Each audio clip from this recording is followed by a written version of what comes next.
the way every day goes.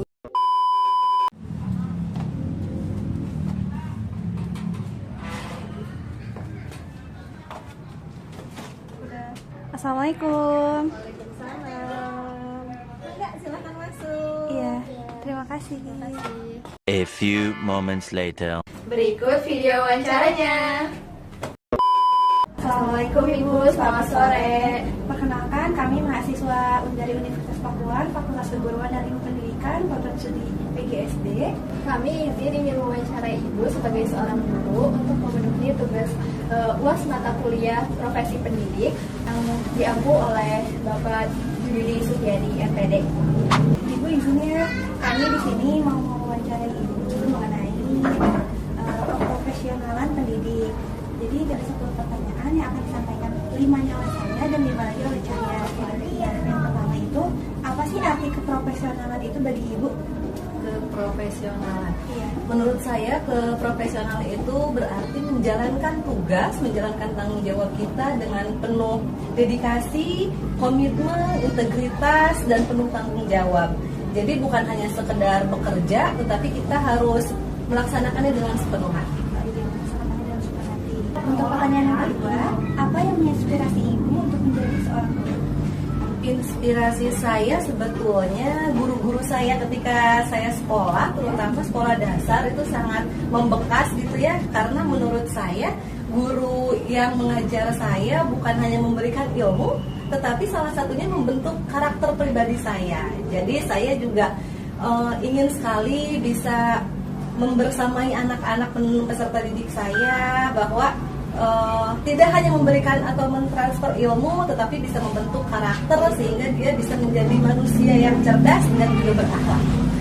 Untuk pertanyaan yang ketiga, bagaimana Ibu memaknai profesi guru sebagai sebuah profesi yang profesional? Profesi yang profesional, jadi sebetulnya guru itu belajar sepanjang hayat karena kita terus belajar bukan hanya tentang materi pelajaran, tetapi bagaimana kita memahami peserta didik. Jadi itu merupakan proses belajar kita setiap hari. Jadi bagaimana caranya untuk menjadi guru yang profesional? Tentu kita harus selalu ikut pelatihan, webinar, seperti itu. Jadi memang guru yang profesional itu tidak hanya mengajar, tetapi juga tercermin dari kesungguhan dia dalam mendidik peserta didik. Untuk pertanyaan yang keempat, apa saja kompetensi dasar yang wajib dimiliki oleh seorang guru profesional? Kompetensi dasar yang paling utama menurut saya yaitu pedagogik, kemudian kepribadian kita sebagai guru, sosial dan profesional. Untuk pertanyaan yang kelima, bagaimana Ibu menerapkan kode etik guru dalam keseharian mengajar? Kode etik dalam keseharian mengajar, saya selalu berusaha untuk berlaku adil kepada seluruh peserta didik saya. Kemudian saya juga bertindak profesional dengan rekan kerja. Kemudian saya juga berusaha untuk menjaga ucapan, lisan, perilaku, mau itu di dalam kelas maupun di luar kelas. Jadi harus seimbang. Iya betul. Terima kasih Ibu. Selanjutnya pertanyaan yang ke-6 sampai 10 dilanjutkan oleh Cahya ya, Boleh. kakak saya. Untuk pertanyaan yang ke-6, apa saja yang Ibu lakukan untuk terus meningkatkan kompetensi Ibu sebagai seorang guru?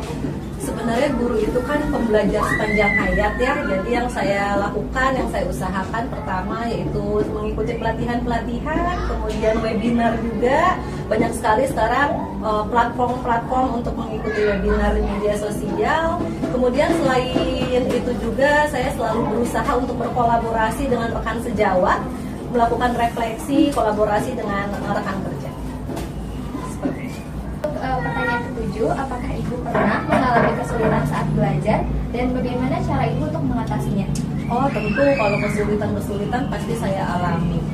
Misalkan contoh anak sulit memahami materi, saya melakukan pendekatan, saya juga harus mengetahui nih gaya belajar anak itu seperti apa, apakah visual, audio, atau kinestetik. Jadi saya mencoba untuk menyesuaikan model atau metode yang harus saya gunakan pada setiap kebutuhan peserta didik. Untuk pertanyaan yang ke-8, menurut Ibu, apa peran penting seorang guru untuk masa depan? Menurut saya guru berperan penting dalam menciptakan generasi pembentuk masa depan bangsa. Guru memiliki peran yang strategis untuk menciptakan masyarakat yang cerdas, berilmu dan berkarakter. Untuk pertanyaan nomor 9, apa pendapat Ibu tentang tantangan guru di era digital dan juga kurikulum yang terus berubah? Tantangannya cukup besar ya, tetapi juga membuka peluang. Jadi guru dituntut untuk melek teknologi, tetapi juga harus adaptif. Kita tidak boleh menolak teknologi terbaru. Untuk perubahan kurikulum yang berubah-ubah, sebetulnya itu juga suatu tantangan yang lumayan besar, tetapi kita sebagai guru dituntut untuk bisa kreatif dengan tujuan agar tujuan pembelajarannya bisa tetap tercapai. Baik, untuk pertanyaan yang terakhir, apa harapan Ibu untuk dunia pendidikan dan profesi guru ke depannya? Saya berharap semoga di Indonesia ini pendidikan semakin merata, kemudian lebih berkualitas, dan untuk profesi gurunya saya berharap semoga guru bisa lebih dihargai, diberdayakan, dan didukung dalam meningkatkan kompetensi. Karena dari profesi gurulah semua profesi berguna. Terima kasih Ibu sudah meluangkan waktunya untuk kita dan bersedia untuk diwawancarai. Sukses selalu Terima anak-anak kasih. penerus bangsa.